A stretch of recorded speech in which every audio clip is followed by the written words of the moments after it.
안녕하세요. 까치살모입니다.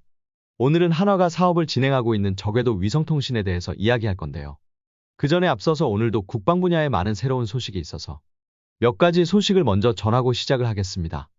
요즘 방산 분야는 너무 많은 소식이 나오고 있어서 이걸 다 영상으로 만드는 건 불가능하기에 여러분에게 소식이라도 전하기 위해서 이리 이야기를 해봅니다. 우선 프랑스 파리에서 유럽 최대의 지상 무기 전시회인 유로사토리가 열렸습니다.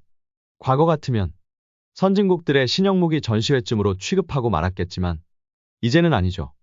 이제는 우리나라는 유럽에 대량의 무기를 판매하고 있고 그래서 우리나라의 주요 방산기업들이 대거 유로사토리에 참여하고 있습니다. 당장 대표적으로 하나부터 시작해서 국내의 많은 방산기업들이 유로사토리에 참여하고 있고요. 이번 유로사토리는 6월 17일부터 6월 21일까지 열리고 있고 그리고 이 자리에는 각종 신형 무기들이 등장하고 있지만 이번에는 유독 유럽의 무기 제조회사들이 우리나라를 경계하는 듯한 새로운 무기를 많이 들고 나왔습니다. 예를 들면 우리 천무다련장을 흉내낸 것 같은 신형 다련장이나 우리 흑표를 경계하는 것 같은 신형 전차 등을 선보이고 있습니다. 이것들은 제가 조만간 영상을 통해서 소개하도록 해보겠습니다. 그리고 드디어 림팩 그러니까 미국 하와이에서 열리는 환태평양 훈련에 참가하기 위한 우리나라의 함대가 출항했습니다. 지난 6월 7일에 제주 해군기지에서 우리의 함대가 출항했으며 이번 림팩은 6월 26일부터 8월 2일까지 진행하게 되며 우리는 이번에 율곡 2함과 충무공 이순신함, 그리고 상륙함으로 천자봉함, 그리고 잠수함으로는 손원 1급의 이범석함이 참가하게 됩니다. 우리나라의 병력 규모는 840명 규모라고 합니다. 특히 이번 림팩에서 우리의 관심이 집중되는 건 바로 비공일 것입니다. 이번 림팩에서는 미국 수출을 위한 우리 비공의 마지막 시험이 잡혀 있고 이 시험만 통과를 하게 되면 우리의 비공은 미국으로 수출되게 됩니다. 아무쪼록 림팩에 참여하는 우리 장병들이 무사히 훈련을 끝내길 기원하며 우리 비공의 시험도 성공하길 기원합니다. 그리고 드디어 포세이돈 대잠 초계기가 우리나라에 도착했습니다. 지난 2024년 6월 19일에 포항에 위치한 제61 해상항공전대의 포세이돈 세대가 도착을 했습니다. 그리고 6월 30일에 나머지 세대도 도착한다고 하며 7월 4일에 정식 취역식이 거행될 거라고 합니다. 그리고 1년 정도의 전력화 과정을 거쳐서 2025년 중순부터 본격적으로 작전에 투입된다고 합니다. 드디어 우리나라의 포세이돈 대잠 초계기가 도착을 했습니다. 작년에 만들어진 후에 수락검사를 하고 그리고 우리 인력에 대한 훈련을 거친 다음에 우리나라에는 이제야 들어오게 되었습니다.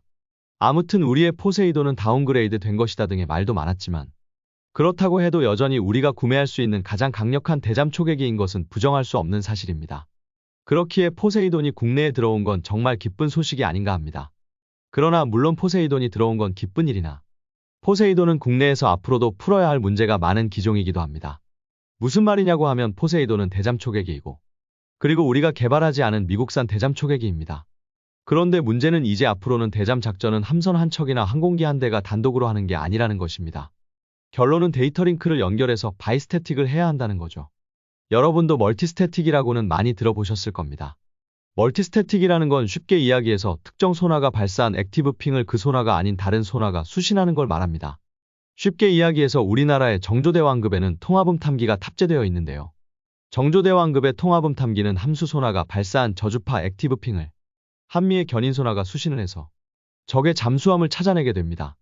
그리고 앞으로 더 나아가서는 함선에 탑재된 대잠헬기의 소나에서 발사하는 액티브 핑을 견인식 소나가 수신하게 됩니다.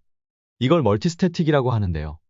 결론은 액티브 핑을 발사한 소나가 아닌 다른 소나가 그 액티브 핑을 수신함으로 인해서 적 잠수함을 훨씬 잘 찾아낼 수 있게 되는 겁니다. 그런데 그런 바이스태틱이라는 건 뭐냐?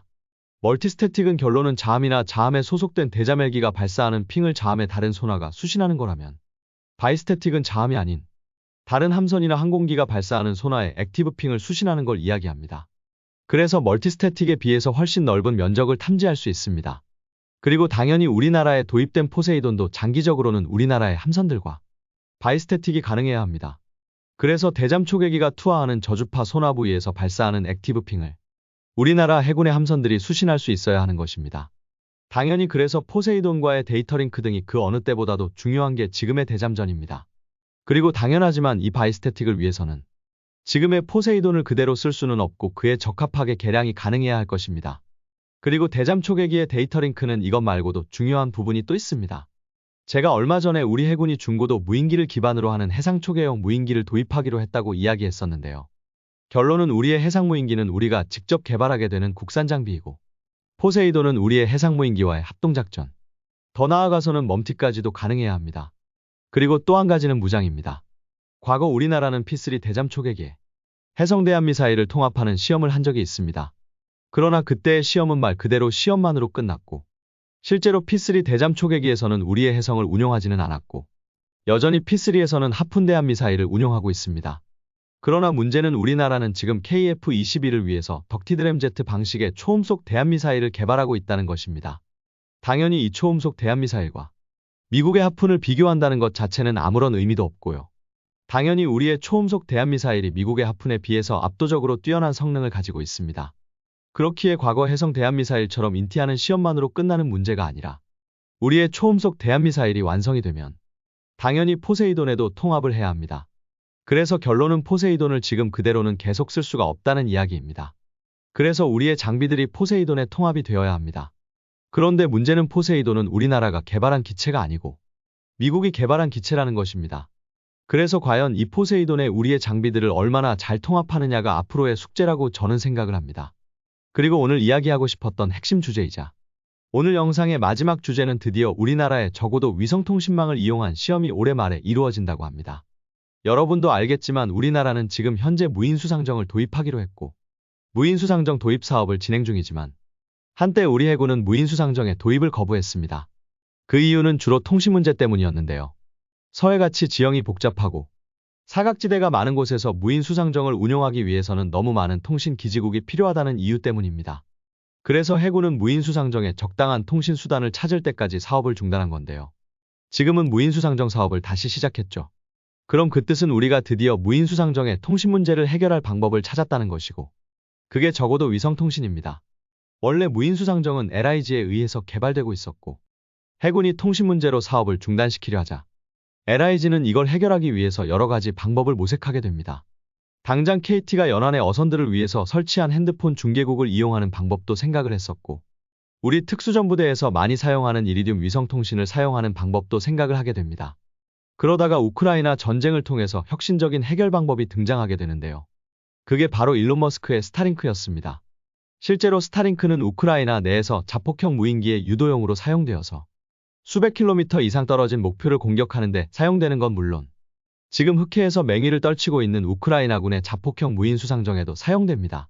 그럼 스타링크는 기존 위성통신에 비해서 어떤 차이가 있느냐라고 했을 때, 기존 위성통신은 고도 36,000km 상공의 정지궤도에 설치되어 있어서 전파가 약하고, 그래서 이 위성을 이용한 위성통신을 하기 위해서는 상당히 큰 통신 안테나가 필요했습니다. 그래서 통신 안테나를 소형화시키는 게 불가능했었는데, 스타링크 같은 저궤도 통신위성은 고작해야 고도 300에서 500km 사이의 위성이 있었고, 그래서 통신 안테나의 크기를 대폭 줄일 수 있었습니다. 실제로 여러분이 스타링크의 인터넷 서비스용 안테나를 검색해봐도 안테나의 크기가 상당히 작음을 알 수 있죠. 그래서 상대적으로 작은 무인수상정이나 무인기에도 탑재할 수 있었고, 그래서 우크라이나군은 자폭용 무인수상정에 스타링크를 설치해서 러시아를 공격하는 데 사용할 수 있었죠. 그걸 보고 우리도 저궤도 통신위성을 도입하기로 합니다. 그러나 당장 우리가 스타링크처럼 갑자기 많은 숫자의 저궤도 통신위성을 올릴 수는 없었고, 이미 존재하는 상업용 저궤도 위성통신 시스템을 도입하기로 합니다. 그래서 2023년 11월에 한화는 국방신속획득기술 사업 예산 398억을 받아서 상용 저궤도 위성 기반 통신체계 개발 사업을 계약하게 됩니다. 그럼 왜 LIG가 아닌 한화가 선택이 되었냐 하면요. 한화가 2021년경에 3억 달러를 들여서 유럽의 유텔셋 원앱의 지분을 확보하고 있었기 때문입니다. 유텔셋 원앱은 프랑스의 유텔셋 그룹과 영국의 원앱이 합병해서 탄생한 회사로, 현재 634기의 저궤도 통신위성을 올려서 1차적인 위성통신망 구축을 끝낸 상태입니다. 여기에 한화는 이 그룹의 지분을 구매함으로써 한국에 대한 서비스 권한을 확보한 상태였기 때문에 한화가 선택된 것입니다.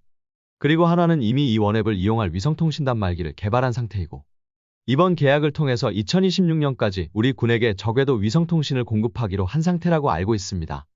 그리고 이번에 한화가 해상 유무인복합체계 구성도를 공개했는데요.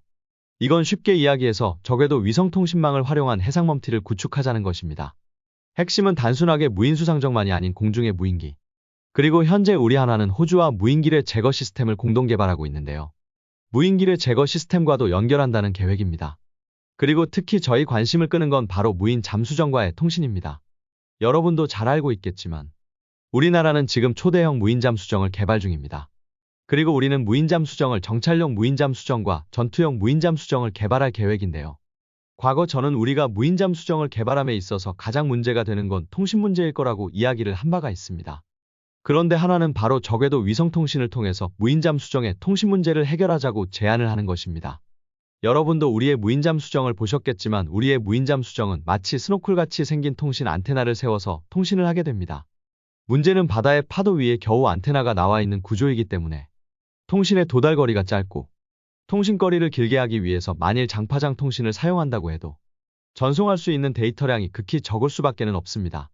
그렇다고 잠수함처럼 위성통신을 사용하려고 해도 무인잠 수정은 겨우 작은 안테나 하나만을 물 밖으로 노출시킬 수 있기 때문에 36,000km 고도의 정지궤도에 통신위성과 통신할 수 있을 정도의 대형 위성 안테나를 설치할 수도 없습니다. 그러나 무인잠 수정의 작은 통신 안테나에 저궤도 위성 안테나를 달 수만 있다면 무인잠 수정의 통신 문제를 상당히 해결할 수도 있습니다. 그리고 하나는 이걸 단순하게 통신 문제만을 해결하는 것을 넘어서 해상의 유인잠수함, 그리고 유인수상함들과 무인수상함 무인잠 수정 등을 연결해서 해상멈티를 하자고 제안을 하고 있는 겁니다. 이게 바로 저궤도 위성통신망을 이용한 해상멈티 계획입니다. 상대적으로 지형적 제약이 없는 공중의 멈티와 달리 해상의 멈티는 수평선 한계와 그리고 우리나라의 유독 많은 복잡한 해안선과 섬에 의해서 가려지는 지상통신으로 인해서 공중처럼 멈티를 쉽게 할 수 없는 구조이지만 이걸 저궤도 위성통신으로 극복하고 할 수 있다는 것입니다. 그리고 우리의 해상에서의 통신 시스템의 혁신을 가지고 올 저궤도 위성통신의 시험이 드디어 올해 말에 이루어진다는 것입니다. 우선 처음에는 저궤도 위성통신은 다른 통신의 보조통신망으로 이용하게 되지만 궁극적으로는 주력 통신망이 될 것이며 이걸로 멈티까지 하게 될 거라는 것입니다. 결론은 어떤 신무기가 도입되어도 가장 먼저 해결해야 하는 문제는 바로 통신 문제입니다. 그래서 아무리 뛰어난 무기를 개발한다고 해도 통신 문제가 해결이 안 되면 사용할 수 없는 것입니다. 과거 우리의 지능형 스텔스 자폭형 무인기가 그러했고 그리고 우리의 무인수상정이 그러했습니다. 그런데 이 모든 통신 문제를 해결할 수 있는 혁신적인 방법이 드디어 나온 겁니다. 그래서 우리는 드디어 무인수상정을 정말로 개발해서 배치할 수 있게 되었고 지능형 스텔스 자폭무인기도 개발할 수 있게 되었습니다. 그리고 지금 당장은 원앱이라는 외국 저궤도 위성통신망을 사용하지만 궁극적으로는 우리나라만의 자체적인 저궤도 위성통신망을 구축할 것이고 그리고 우리나라만의 저궤도 위성통신망이 구축된다면 단순하게 군사적 사용을 넘어선 통신의 혁신이 일어날 거라고 저는 봅니다. 참고로 원앱을 이용한 저궤도 위성통신망은 한화가 개발하고 서비스하는 것이고 우리의 무인수상정은 LIG가 개발하고 있는데요. 그럼 LIG가 개발하는 장비에도 한화가 공급하는 저궤도 위성통신을 사용할 수 있느냐는 이야기가 나올 수 있는데요. 이 문제에 대해서 LIG는 한화는 군과 위성통신망 공급 계약을 했고 그래서 군과 계약한 다른 회사의 장비에도 저궤도 위성통신망을 사용할 수 있다고 이야기했습니다. 한마디로 한화는 돈을 받고 위성 서비스를 제공하는 것이기 때문에 사용에 제약을 둘 수 없다는 거죠. 아무튼 어찌되었든 우리 군의 저궤도 위성통신 도입으로 우리나라 군대의 통신의 혁신을 가져올 거라고 저는 봅니다. 여러분은 이 문제를 어떻게 보시나요? 이상 영상 봐주셔서 감사합니다.